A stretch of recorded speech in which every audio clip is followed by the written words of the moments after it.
வணக்கம். திசைகளின் 5 மணி செய்திகள். சீன சமூகத்தின் ஆதரவை மாசிசா இழந்ததற்கு அம்னோவே காரணமாகும். முன்னாள் தலைவர் பகிரங்க குற்றச்சாட்டு. சீன சமூகத்தின் ஏகபோக அரசியல் கட்சியாக விளங்கிய மாசிசா கிட்டத்தட்ட 20 ஆண்டு காலமாக சீன சமூகத்தின் ஆதரவை இழந்ததற்கு அம்னோவே காரணமாகும் என்று அதன் முன்னாள் தலைவர் ஒருவர் இன்று பகிரங்கமாக குற்றஞ்சாட்டினார். கடந்த 2000ஆம் ஆண்டு தொடங்கியது முதல் அம்னோ மாநாடுகளில் பிற இனத்தவர்களுக்கு எதிராக விடுக்கப்பட்ட மறைமுக எச்சரிக்கைகள் சீன சமூகத்தின் ஆதரவு குறையத் தொடங்கியது. அதேவேளையில் கடந்த 2005ஆம் ஆண்டு மற்றும் 2007ஆம் ஆண்டு அம்னோ மாநாடுகளில் பிற இனத்தவர்களை மறைமுகமாக எச்சரிக்கும் வகையில் அதன் தலைவர்கள் கிரீஸ் கத்தியை ஏந்தி விடுக்கப்பட்ட மறைமுக மிரட்டல்கள் நிலைமையை மோசமாக்கியதாக மாசிசாவின் முன்னாள் உதவித் தலைவர் தி லியான் கர் தெரிவித்தார். அம்னோ மாநாடுகளில் விடுக்கப்பட்ட இதுபோன்ற எச்சரிக்கைகள் இந்த நாட்டில் உள்ள சீன சமூகத்திற்கு பொருத்தமானது அல்ல. அம்னோ மாநாடுகளில் பேராளர்களின் ஆதரவை பெறுவதற்காக அதன் தலைவர்கள் ஒவ்வொரு முறையும் பிற இனங்களை சீண்டி பார்க்க மேற்கொண்ட நடவடிக்கைகளால் சீன சமூகத்தினர் எரிச்சல் அடைந்தனர்.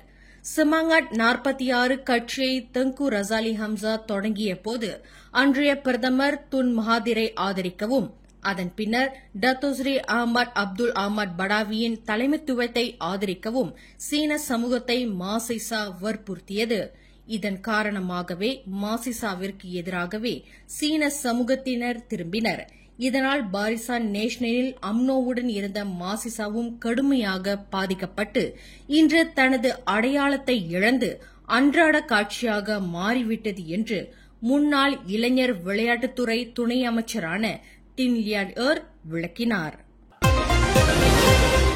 சிங்கப்பூரின் 14வது பொதுத் தேர்தல் வாக்களிப்பு இன்று சனிக்கிழமை காலையில் தொடங்கி சுமூகமாக நடைபெற்று வருகிறது. கிட்டத்தட்ட 26 லட்சம் சிங்கப்பூரர்கள் தங்களின் தொகுதியை பிரதிநிதிக்க விரும்பும் நாடாளுமன்ற உறுப்பினரையும் தங்களை வழிநடத்த இருக்கும் அரசாங்கத்தையும் தேர்வு செய்து வருகின்றனர். கடந்த 66 ஆண்டுகளாக ஆளும் மக்கள் செயல் கட்சியான PAP 4ஆம் தலைமுறை தலைவராக பிரதமர் லாரன்ஸ் வாங் அக்கட்சியை இத்தேர்தலில் முதன் முறையாக வழிநடத்தி செல்கிறார். சிங்கப்பூரின் 14வது பொதுத் தேர்தலில் 11 கட்சிகளின் சார்பாக 204 வேட்பாளர்களும் 2 சுயேட்சை வேட்பாளர்களும் உட்பட 206 வேட்பாளர்கள் போட்டியிடுகின்றனர். மொத்தம் 33 தொகுதிகளில் 97 நாடாளுமன்ற உறுப்பினர்களுக்கான இடங்கள் உள்ளன. பொன்சி முதலீட்டு திட்ட மோசடி மற்றும் சட்டவிரோத பணமாற்றம் தொடர்பாக தான்ஸ்ரீ அந்தஸ்தில் உள்ள பிரமுகர் ஒருவர் கைது செய்யப்பட்டுள்ளார். 53 வயதுடைய அந்த நபர் நேற்று வெள்ளிக்கிழமை மாலை 4:20 மணியளவில் அவரின் அலுவலகத்தில் கைது செய்யப்பட்டுள்ளார்.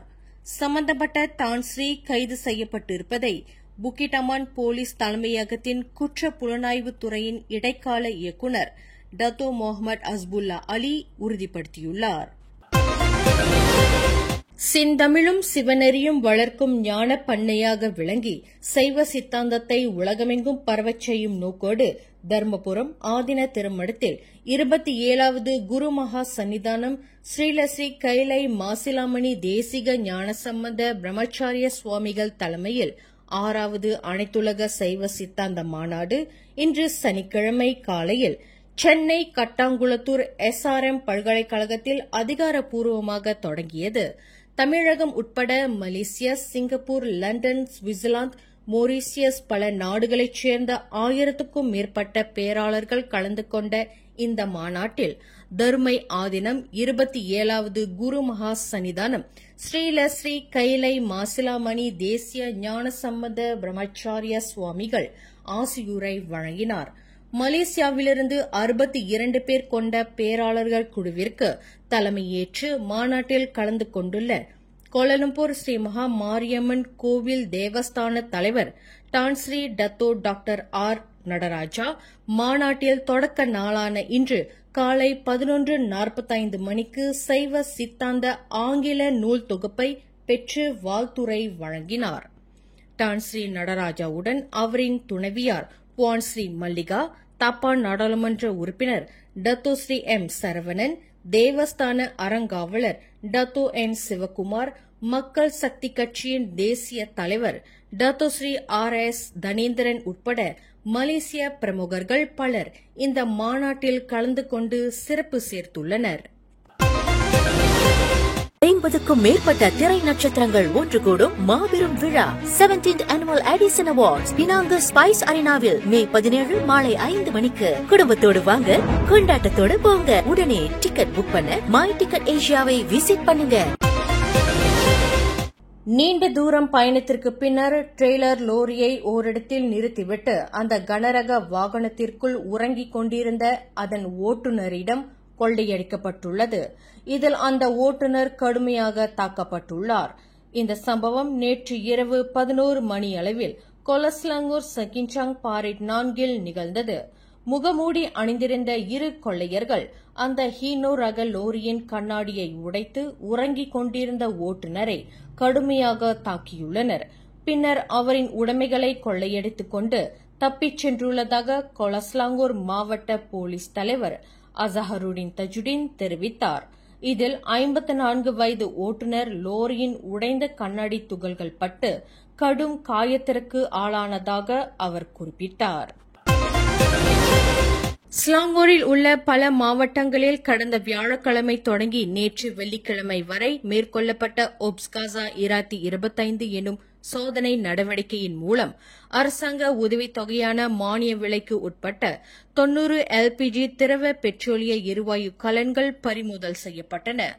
உள்நாட்டு வாணிபம் மற்றும் வாழ்க்கை செலவின அமைச்சின் ஸ்லாங்கூர் மாநில கிளைகளான கோம்பாக், ஷா ஆலம், பெட்டாலிங் ஜெயா, காஜாங், சப்பாங், கொலகுபுபாரு மற்றும் கொலஸ்லங்கூர் ஆகிய KPDN அமலாக்க அதிகாரிகளின் ஒத்துழைப்புடன் ஒப்ஸ்காசா 2025 சோதனை நடவடிக்கை ஏக காலத்தில் மேற்கொள்ளப்பட்டதாக அதன் ஸ்லாங்கூர் மாநில இயக்குநர் முகமது ஜுஹைரி மட்ரெடி தெரிவித்தார்.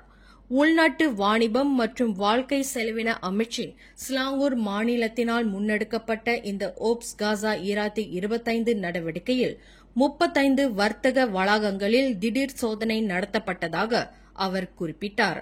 கோழிப்பண்ணை நிறுவனங்கள், சமையல் எரிவாயு விநியோகிப்பு வளாகங்கள், சலவை கடைகள் மற்றும் உணவகங்களை இலக்காக கொண்டு இந்த சோதனை நடத்தப்பட்டதாக அவர் மேலும் கூறினார்.